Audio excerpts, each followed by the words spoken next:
샬롬, 부모학교 3주차에 오신 사랑하는 성도님들을 환영하고 축복합니다. 벌써 3주차 강의가 됐죠.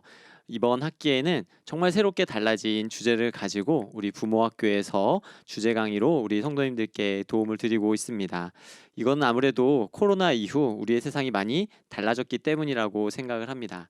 코로나 이후 달라진 이 세상에 대해서 오늘은 이사무엘 목사님께서 강의해 주실 겁니다. 이 세상이 어떻게 달라지고 있는지, 또 이미 달라졌는지, 앞으로 또 어떻게 변화될지를 우리가 함께 바라보면서 지혜로운 부모, 또 하나님의 성품을 닮은 부모, 또 하나님께서 기뻐하시는 가정을 이루는 그런 귀한 시간이 되는데 도움이 되기를 원합니다. 이 시간 제가 잠깐 기도하고 우리 이사무엘 목사님의 강의를 듣도록 하겠습니다. 함께 기도하겠습니다. 사랑의 하나님, 오늘 3주차 강의 가운데 함께하여 주시니 감사합니다. 하나님, 이 강의를 통하여서 우리가 이 시대를 본받지 아니하고 우리의 마음을 새롭게 함으로 변화를 받아 하나님의 기뻐하시고 온전하신 뜻이 무엇인지 분별할 수 있는 지혜가 있게 하여 주시고 성령의 충만함이 있게 하여 주시고 또 각 가정 가운데 하나님이 부어주시는 놀라운 믿음의 꿈이 새로워지는 시간 되게 하여 주옵소서. 오늘 강의를 섬겨주시는 우리 이사무엘 목사님 가운데 함께하여 주시고 이 강의를 통하여서 우리가 이 세대를 바라볼 수 있는 지혜를 얻게 하여 주옵소서. 담임 목사님의 해설을 통하여서 영적인 통찰력을 갖는 시간 될 수 있도록 붙잡아 주시옵소서. 그렇게 우리 가운데 역사하실 주님을 기대합니다. 예수님의 이름으로 기도합니다. 아멘.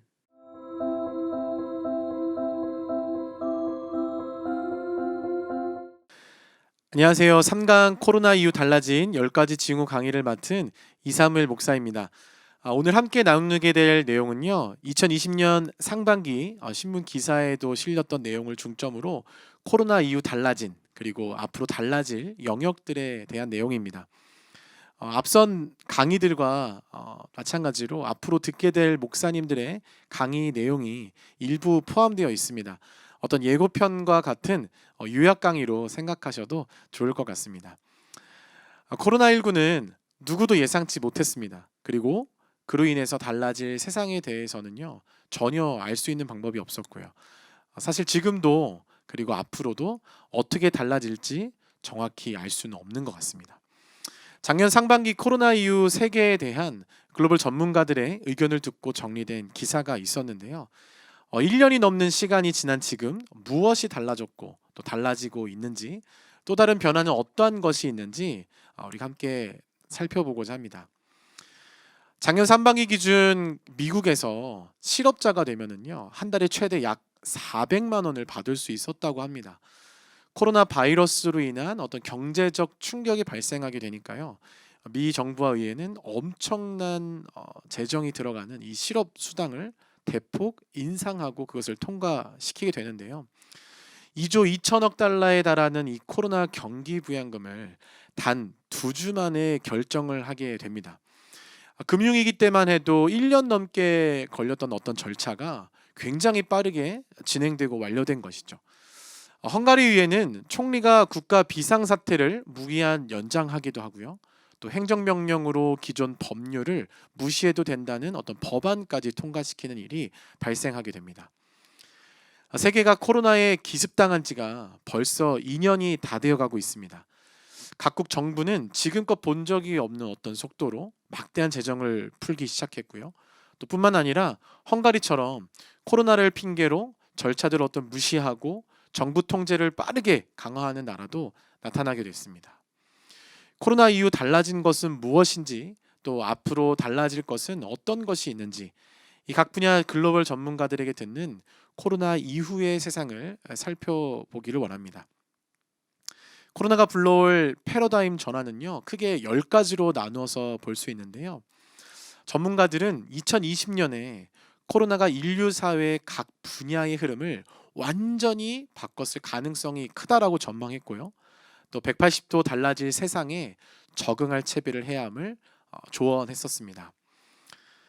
아시아 무역센터 이사는 코로나는 경제, 정치, 사회에 지워지지 않는 어떤 흔적을 남길 것이다 라고 말했고요.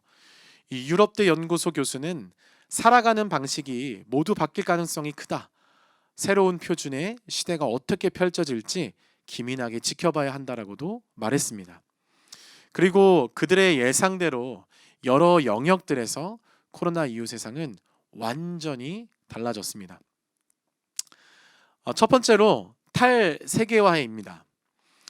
작년에 경제 전문가들은 아메리카 퍼스트를 내세운 미국과 또 영국의 유럽 연합 이탈 등 이 정치 분야뿐만 아니라 탈세계화 경향이 경제 분야로까지 크게 확대될 것을 전망했는데요. 지금까지 글로벌 기업들은요, 재고를 줄이고 생산 효율을 높이는 방식의 공급망을 전 세계에 구축해 왔습니다. 그런데 코로나가 빠르게 확산되면서 코로나 사태로 인해 생산 거점을 자국 안으로 옮기는 이런 공급망 재구축을 서두르게 된 것이죠.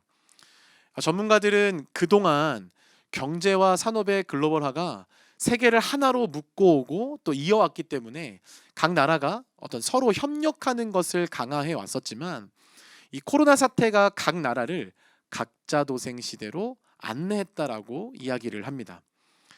어떤 글로벌보다 지역적인 것, 또 국가가 갖는 어떤 가치를 더 신뢰하는 쪽으로 각자의 정체성을 다시금 정의하게 될 것이라고 생각하는 것이죠. 세계화가 역행할 가능성이 있을 뿐만 아니라 자본과 이 사람들이 더 이상 국경 너머로 흐르지 않게 될 것이다, 국경 안쪽으로 숨게 될 것이다라고 이야기하는 것입니다. 그런데 사실 이 기업들이 그동안 어렵게 구축해 놓았던 이 글로벌 공급망을요, 쉽게 포기하는 것이 사실 어려운 일입니다. 전 세계가 글로벌화되어 있기 때문에 국가 간의 이동과 이 교류 단절은 어떤 무역의 위기, 또 제조업의 위기, 이로 인한 경제 위기, 또 금융의 위기로, 그리고 성장의 위기로까지 이어지기 때문에 이것은 결코 쉬운 것은 아닙니다. 위기를 겪으면 대안을 마련하게 되어 있습니다. 전문가들은 그 대안으로 리스크를 줄이는 것을 기본적으로 할 것을 강조하는데요.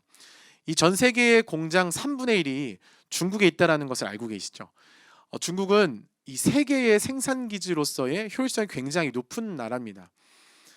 그런데 이 전염병이 초래한 이 글로벌 공급망의 위기 상황에서요, 이 공장의 집중이 아니라 분산을 선택하고 또 공급망 관리의 리스크를 줄이는 것이 더 효과적인 일이 되어버린 겁니다. 코로나19 발병으로 중국의 글로벌 공급망으로서의 위상이 떨어지게 되고요, 베트남을 비롯한 다른 여러 몇몇 국가들이 이익을 보게 되는 일이 현실적으로 지금 일어나고 있습니다. 이 또한 생산 라인에서 사람을 최소화하고 또 공장 자동화를 실행하는 것도 이런 리스크 관리 차원에서 선택되고 있고요. 또 전염병이나 대외 변수가 생겼어도 생산과 공급망의 타격이 최소화될 상황을 만들어 두는 것에 대해서 앞으로도 이 기업들은 계속해서 관심을 가질 거라고 예상이 되어집니다. 결국 각자 도생이라고는 하지만 현실적으로 이 세계가 단절되어서는 살아갈 수 없기 때문에 앞으로도 또 지켜봐야 될 이 세계의 변화라고 생각이 되어집니다. 두 번째로는 거대 정부와 세계의 일본화입니다. 이 코로나에 맞서기 위해서 각국 정부는 천문학적인 현금 카드를 꺼냈습니다. 이 막대한 재정을 쏟아붓고요, 또 돈을 찍어서 무작위로 뿌리게 되었죠. 이 바이러스를 막는다는 핑계로 정부의 통제는 거의 전시 수준의 상황으로 강화되었습니다. 이 국제통화기금 IMF가 발표한 재정 보고서에 따르면요, 세계 주요 20국에 그 단 한 달 만에 GDP의 5.8%에 달하는 돈을 경기 부양책에 쏟아부었다라고 합니다. 2008년 금융위기 때 투입되었던 것과는 굉장히 대조되는 금액입니다.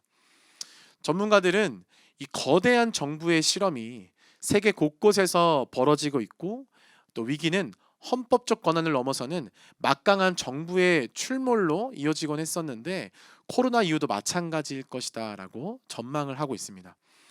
거대 정부가 전체주의로 이어질 가능성을 우려하고 있는 것이죠. 또한 코로나 사태로 인해서요, 세계 경제가 일본화되어 가고 있다라는 이야기들도 있는데요. 이 경기 침체를 막기 위해서 세계 각국 정부와 이 중앙은행들이 경쟁적으로 돈을 풀기에 나섰지만 일본이 잃어버린 20년을 경험한 것처럼요. 국가 채무 비율만 높아진 채 장기간 저성장의 늪에서 헤어나오지 못할 수도 있다라고 전망했습니다. 문제는 이런 파격적인 어떤 정부의 조치들이 이미 일본이 모두 시도했었는데도 장기적인 불황을 막지 못했다라는 것에 있습니다. 일본의 GDP 대비 국가 채무 비율은요 224%로 OECD 회원 국가 중 압도적인 1위라고 합니다. 전문가들은 유럽에 이어 미국 성장에서도 성장 잠재력 저하와 동시에 인플레이션율도 하락하는 이 경제의 일본화 리스크가 나타나고 있다라고 말합니다. 때문에 현재 전 세계가 실시하고 있는 어떤 경제 대책이 과연 옳은가 또 정답인가에 대해 의심하는 시각들이 생겨나게 되는 것 같습니다. 다음으로 유로존 위기입니다. 코로나 사태는 영국의 유럽연합 탈퇴로 취약해진 EU의 결속력을 다시 시험대에 올려놓게 되었다라고 이야기하는데요. 특히 이탈리아, 스페인 등 경제 위기를 겪은 이 남유럽 국가들이 코로나로 더 큰 타격을 받게 되면서요. EU 내부의 불균형이 심각해지고 또 남유럽은 이미 국가 부채가 막대한 상황이 되면서 실물 경제까지 마비가 되는 일을 겪게 되었다고 합니다. 이 남유럽의 일부 국가라도 무너진다라고 한다면 이는 유럽 통합의 후퇴를 의미하기 때문에 굉장히 심각한 문제다라고 이 전문가들은 말합니다. 장기내 전문가들은 이 남유럽과 서유럽의 갈등은 유로존의 결별에 대한 공포를 다시 불러올 것이다라고 말하면서 이 경제 위기는 반드시 어떤 정치적 긴장을 유발하게 되는데 유럽이 바로 그런 상황이다라고 지적했습니다. 그러나 최근 국제금융센터의 유로존 2분기 성장 결과 및 향후 전망 보고서를 보면요. 유로존이 지난 1분기 역성장을 벗어나서 2분기에는 코로나19 팬데믹 이전 실질 GDP의 97%를 회복했음을 밝혔습니다. 특히 지난해 코로나19 확산으로 경제에 큰 타격을 입었던 이 남유럽 국가들이 경제 회복세에 들어서면서요. 유로존의 실질 GDP에 영향을 미치게 되었다라고 이야기하는데요. 이탈리아, 스페인 등은 봉쇄 조치 해제 후에 국가 안에서의 소비가 실질적으로 살아나게 되면서 예상치를 훨씬 뛰어넘는 성장 수치를 보이게 되었습니다. 이 두 국가의 실질 GDP는요. 코로나19 이전 수준의 96.1%, 93%와 같은 이 회복세를 가졌다고 합니다. 우려했던 것과는 다르게 시간이 지남에 따라 빠르게 경제가 회복되고 또 정상화되어가는 어떤 긍정적인 모습으로 달라지기도 했다라는 것을 또 알 수가 있습니다. 다음으로는 중국의 위상입니다. 코로나 사태 이후 중국의 위상에 대해서는 떨어진다 그리고 오히려 높아진다라고 또 전문가들의 의견이 갈렸는데요. 중국의 위상이 높아질 것으로 바라보는 전문가들은 중국이 미국보다 먼저 코로나 위기를 벗어나고 또 세계적인 영향력도 더 커질 것이라고 보면서 역시 중국이 경제뿐만 아니라 정치적으로도 미국의 우위를 점할 수 있다라고 전망을 했습니다. 중국 경제가 이미 내수 중심으로 바뀌고 이 외부 충격에는 강한 데다가 또 유가 폭락으로 올해만 1,000억 달러를 아낄 것으로 예측했기 때문인데요. 반면에 코로나 대응에서 드러난 중국 정부의 어떤 폐쇄성과 또 비밀주의, 이 낙후된 보건 체계 등이 세계의 불신을 키울 것이라는 전망도 있었습니다. 사실 여전히 문제가 남아 있고 진행 중인 것들도 많죠. 전 세계적인 경제, 또 정치, 군사에 대한 미국과 중국 간의 이 패권 경쟁이 어떻게든 완화될 것 같지 않아 보인다라는 이 전문가들의 의견이 많습니다. 사실 코로나19가 갈등의 씨앗이 돼서 경쟁 관계에 있던 이 양국 관계를 보다 긴장시키게 되었기 때문이죠. 다음으로는 포퓰리즘입니다. 이 많은 전문가들은요. 이 코로나 팬데믹 이후 극단적인 이 양극화와 이에 따른 포퓰리즘의 등장을 우려했었습니다. 양극화 문제가 이 모든 경제 위기에서 나타나는 문제 중 하나지만 전문가들은 이번 위기가 보건 위기에서 비롯됐다는 점에서 더욱 극심한 어떤 불평등으로 치우치게 될 것이라고 전망을 했습니다. 코로나 확산을 막기 위해서 미국과 유럽 등에서 이 폐쇄된 산업의 대부분은 이 재택근무가 불가능한 어떤 식당, 술집, 레저 등 어떤 이런 서비스 산업이었는데요. 미국의 작년 3월 비농업 취업자 수가 이 코로나 여파로 70만 1000명이 감소됐다고 합니다. 그리고 그 가운데 대부분인 65만 9천여 명이 서비스업 취업자였다라고 하는데요. 이 일자리 손실이 저소득 근로자가 많은 이 서비스 분야에 치우치면서 소득 불평등을 어떤 심화한다라는 결과가 나온 것이죠. 이번 위기의 가장 큰 희생자는 어쩌면 코로나에 쉽게 노출되고 또 소득이 끊어진 취약계층이라고도 말할 수 있을 것 같습니다. 전문가들은 이 같은 경제 양극화가 이 포퓰리즘의 부상으로 이어질 것을 우려했는데요. 이미 각국 정부는 코로나로 인한 어떤 수요 부족 문제를 기본소득과 같은 포퓰리즘 정책으로 해결하려는 경향을 보이고 실제로 그렇게 해나가고 있습니다. 전문가들은 경제 위기는 포퓰리즘과 전체주의 같은 극단적인 메시지를 전달하기에 좋은 기반이 된다라고 말하면서 우려의 목소리를 내고 있습니다. 다음으로 탈오피스입니다. 이 코로나 바이러스로 경제 활동이 강제로 멈춰서고 또 임시로나마 재택근무를 권하는 회사가 보편화가 되었습니다. 성도님들께서도 집에서 재택근무 또는 다른 제3의 공간에서 이 원격 근무를 하신 경험이 있으실 겁니다.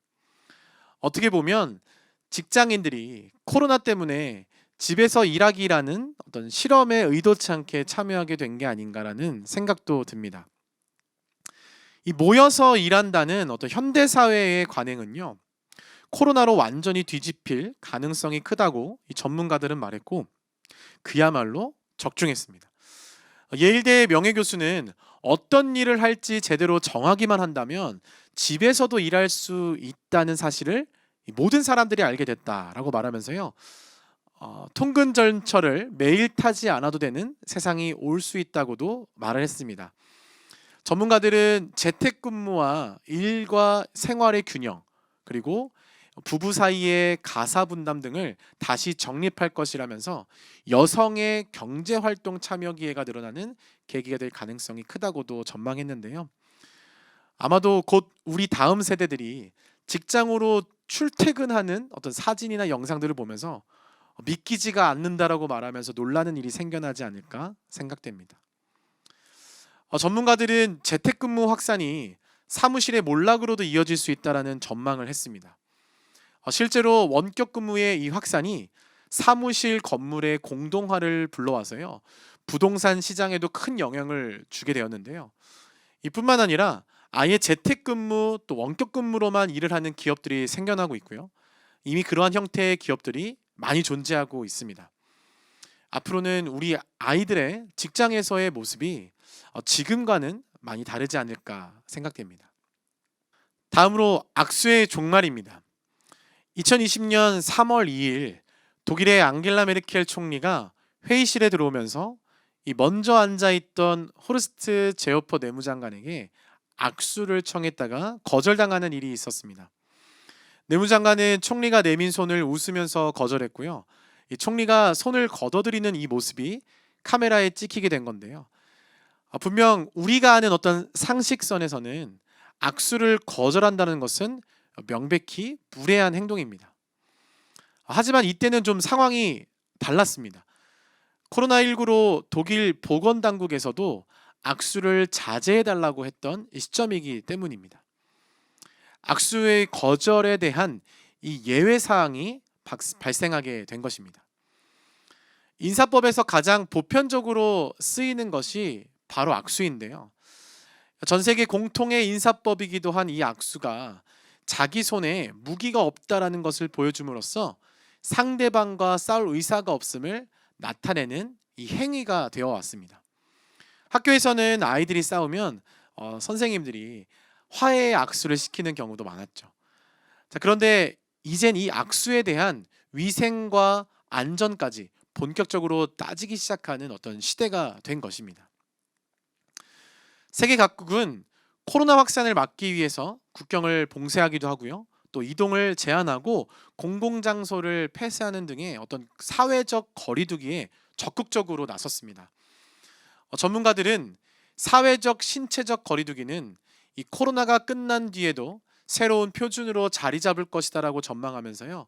오랜 서구식 인사법인 악수의 종말이라는 전망은 실제화가 되고 있는 것으로 보고 있습니다. 대면 접촉을 자제하는 언택트는 교육, 또 산업, 경제 전반에서 대세가 될 것이라는 전망이 있습니다.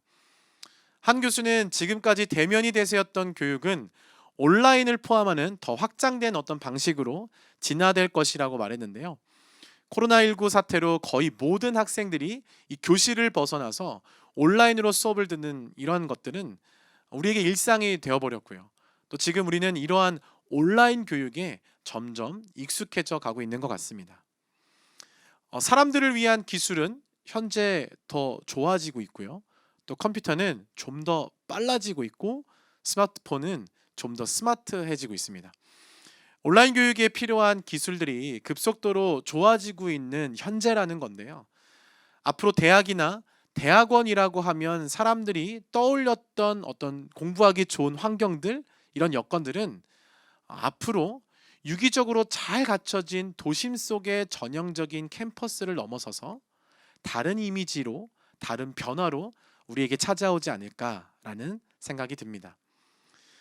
어떤 이동 제한 조치로 발이 묶였던 이 미국 소비자들은요, 전자상거래 업체 아마존 주문을 늘리기 시작하면서요, 아마존 주가는 코로나 위기에도 역대 최고치로 상승했다라고 합니다. 코로나는 소매 판매의 중심을 기존 오프라인 상점에서 온라인으로 전환하는 등 경제 구조적 변화를 가속할 것이다라는 어떤 전망들이 있었는데요. 우리도 많이 사용하는 쿠팡입니다. 현재 배달 음식, 쿠팡, 이 새벽 배송 등 이 모든 것이 일상에서 이미 온라인으로 전환되어져서 우리에게 익숙해져 있습니다. 앞으로는 AI와 이 로봇의 형태로 우리의 일상의 모습이 어떻게 달라져 갈지 또 궁금해집니다. 다음으로 코로나 세대입니다.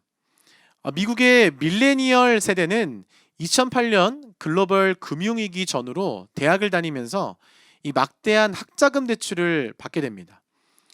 10년에 걸쳐서 간신히 갚아나가는가 싶은 순간 이들은 또다시 코로나의 어떤 경제 충격에 직격탄을 맞게 되는데요.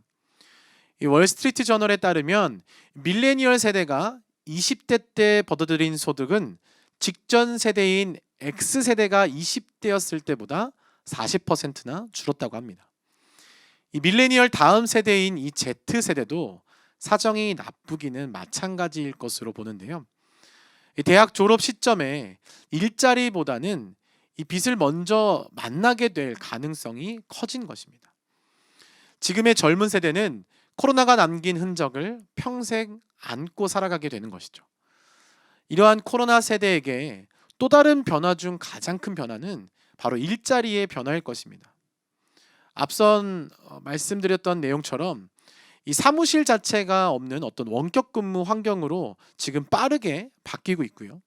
일자리 지형도 변화가 일어나고 있습니다. 이 원격 근무를 할 수 있는 직종의 경쟁력이 강해지고 있다는 이야기입니다. 앞으로 일은 AI 또는 로봇이 하게 되고 어떤 최소한의 인력으로 운영되는 일이 많아질 텐데요. 이 달라진 세상과 또 달라질 세상에서 살아갈 우리 다음 세대, 우리 코로나 세대를 이해하고 준비하는 것이 바로 이 부모 세대에게 필요한 것이 아닌가라고 생각합니다. 코로나 세대는 코로나19로 인해서 이 미디어와 또 SNS에 노출되는 시간이 더 많아짐에 따라 또 미디어의 영향을 크게 받는 세대가 되었습니다. 이 가장 큰 문제 중에 하나는요, 바로 허위 합의 편향에 빠지고 있다라는 겁니다. 허위 합의 편향이라는 것은요, 이 자신의 의견이나 선호, 또 신념, 행동이 실제보다 더 보편적이라고 착각하는 자기 중심성 개념입니다.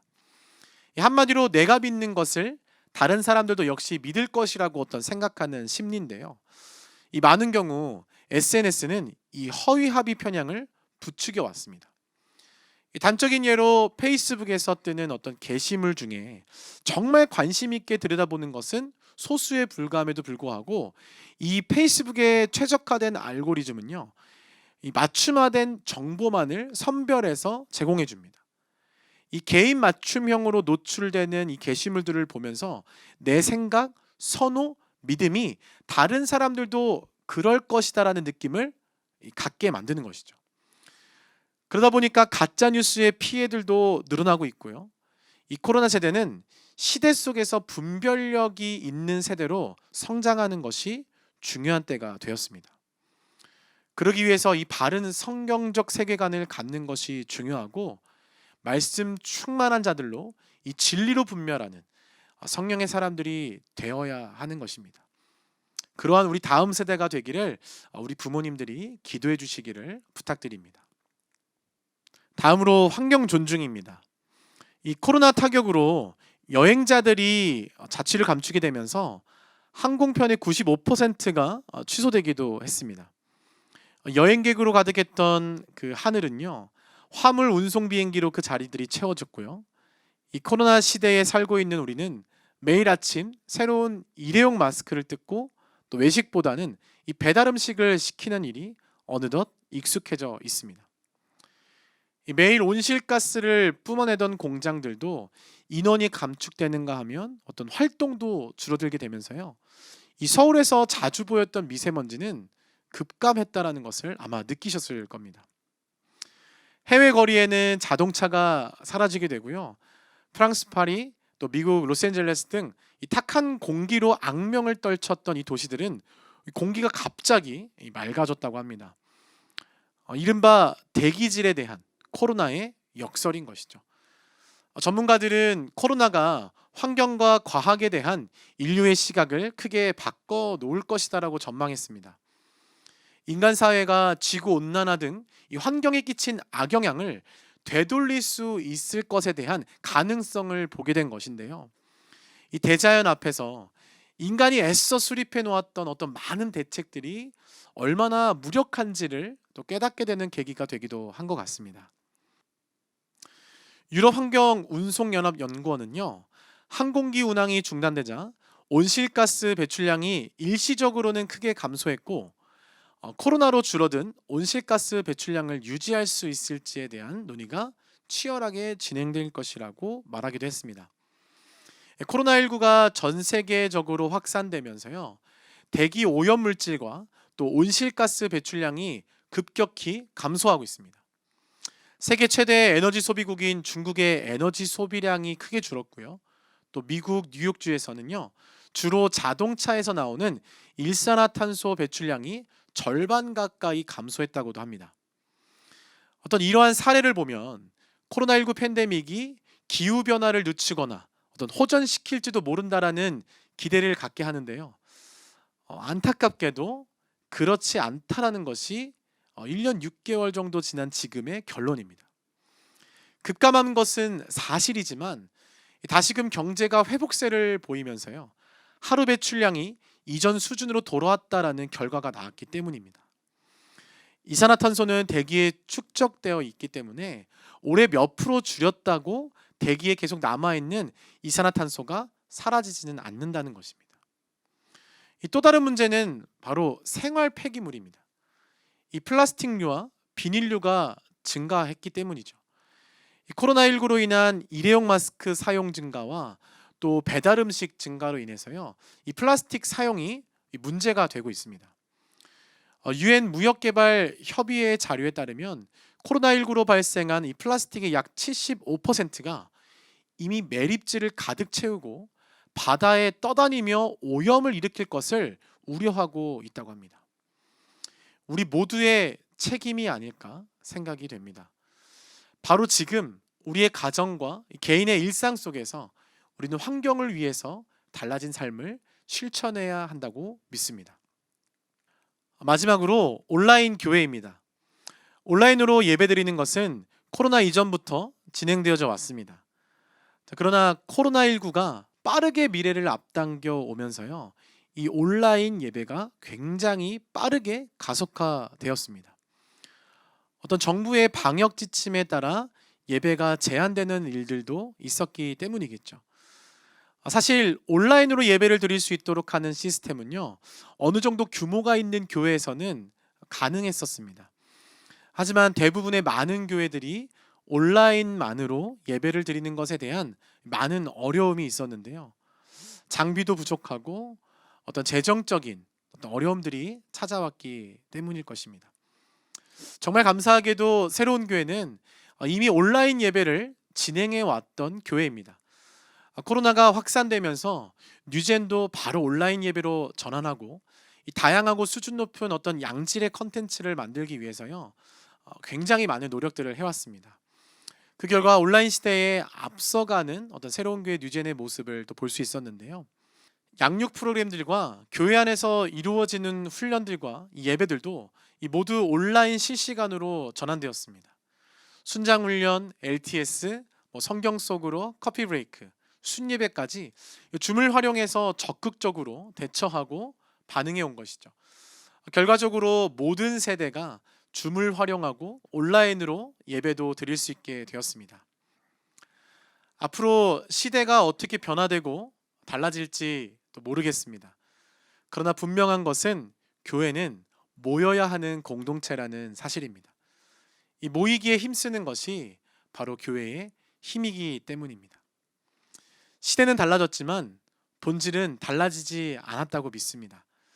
교회가 교회되고 또 예배가 예배되기 위해서는 온라인 예배 가운데 거룩한 몸부림이 있어야 하지 않나라는 생각이 듭니다.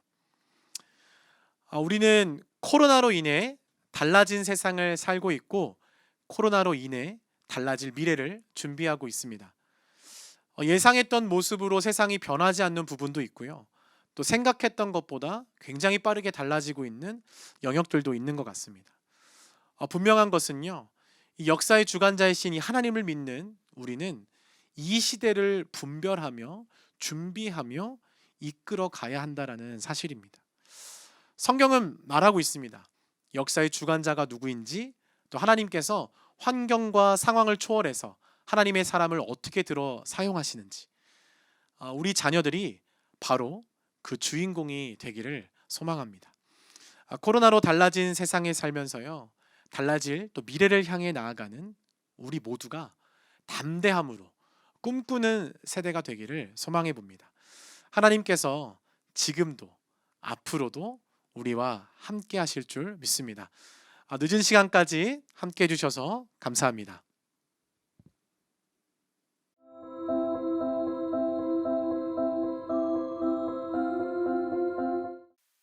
네, 이사무엘 목사님의 강의 코로나 이후의 10가지 징후 잘 시청하셨습니까? 짧은 시간에 너무나 많은 정보가 담긴 강의를 들으시느라고 좀 당황하셨을 수도 있으실 것 같습니다. 하지만 이 중에 많은 내용들을 여러분도 이미 뉴스 미디어를 통해서 상당 부분 파악하시고 계셨을 것이고 또 실생활에서 이미 체험하고 계신 부분들도 많을 것입니다. 어쨌든 한 가지 확실한 것은 이 코로나라는 예기치 못한 폭풍으로 인해서 전 세계는 엄청난 변화의 파도를 맞이하고 있다는 사실입니다. 역사의 변화는 파도처럼 몰려옵니다. 잘못하면 교회가 휩쓸려 갑니다. 교회가 이 파도처럼 밀려오는 시대의 변화를 거슬리면서 존재해야 하는데요. 정신을 똑바로 차리고 이 변화의 파도를 이겨야겠습니다. 파도에 휩쓸리면 죽지만 또 파도를 타면 서핑이라는 기막힌 스포츠가 되지 않습니까? 우리는 정신을 차리고 본질을 붙잡으면서 파도를 타는 사람들이 돼야 할 것입니다. 그러나 계속 다양한 형태로 몰려오는 시대적인 변화의 파도를 어떻게 잡아탈 것인지는 고민이 많죠. 교회와 세상은 배와 바다와도 같습니다. 바다 위에 배가 떠 있습니다. 파도와 폭풍이 올 수 있지만 배는 갑니다. 우리가 예수님도 생각하지만 우리가 살고 있는 세상도 좀 생각해야죠. 한 손에는 성경, 한 손에는 스마트폰을 들고 살아야 합니다. 크리스천도 현실을 도피해서 산으로 갈 수는 없지 않겠습니까?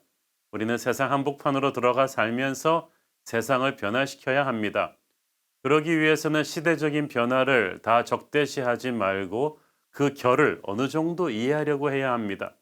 시대에 따라서 상황에 따라서 우리 주변의 문화가 많이 달라집니다. 요즘은 스마트폰 온라인 플랫폼이 중요하고 유튜브, 넷플릭스가 미치는 영향력이 큽니다. 음식이나 물건을 이제 다 배달해서 쓰기 때문에 오프라인 가게들이 점점 설 곳을 잃어가고 있죠. 이젠 코로나가 끝나도 온라인과 오프라인 사역이 함께 가는 하이브리드 목회를 할 수밖에 없게 될 것입니다. 우리가 교회를 새로운 시각으로 보고 세상을 날카롭게 기도하며 잘 분별해야 다음 세대에도 교회는 부흥할 수 있을 것입니다. 사실 원격 근무라든가 AI의 등장, SNS의 알고리즘 조작, 비대면 온라인 수업, 온라인 예배, 배달 문화, 온라인 쇼핑 등은 이미 코로나 이전부터 조금씩 다가오던 미래의 모습이었죠. 그러나 코로나라는 폭풍으로 인해 이 모든 변화들이 너무 한꺼번에 우리를 덮쳤기 때문에 우리가 지금 다들 어쩔 줄을 모르고 있는 것입니다. 미국이나 유럽, 중국, 한국 같은 전 세계를 리드한다는 선진국들도 지금 어찌할 바를 몰라서 갈팡질팡하다가 다다른 결론이 결국 자기 나라 먼저 살고 보자는 각자 도생의 리더십입니다. 너무나 안타깝습니다. 영국의 브렉시트나 트럼프 대통령이 아메리카 퍼스트 같은 국가 정책 방향을 보면 너무나 안타깝습니다. 세계에서 가장 힘 있는 나라들이 어려운 이 시국에 약자들을 돕는 손길을 인색하게 거두어 버리고 자기 중심으로 돌아서 버리니까 온 세계가 지금 얼마나 힘듭니까? 이러면 리더십에 감동이 없습니다. 그래서 이제는 정부가 아닌 교회가 약자를 돕는 감동의 리더십을 발휘할 때입니다. 노아의 홍수 이후 방주 밖으로 나온 노아 가족 앞에는 전혀 다른 세상이 펼쳐져 있었습니다. 어디서부터 어떻게 다시 시작해야 할지 막막했습니다. 그러나 그들은 그때 정성어린 예배부터 드렸죠. 그 예배를 받으시고 하나님께서 그들을 축복하시고 새로운 비전과 능력도 주셨습니다. 이 혼돈스럽고 힘든 코로나 이후 역사를 주도할 사람은 바로 예배하는 하나님의 사람들이 될 것이라고 믿습니다.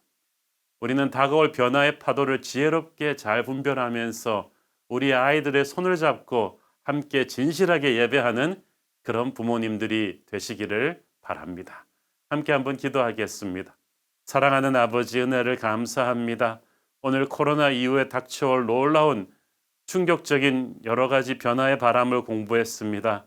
우리가 이 변화에 놀라지 않고 역사를 주관하시는 하나님의 영으로 강하고 담대하고 지혜롭게 이 위기를 오히려 기회로 만드는 우리 부모님 되게 하여 주옵소서. 예수님 이름으로 기도했습니다. 아멘. 감사합니다. 축복합니다.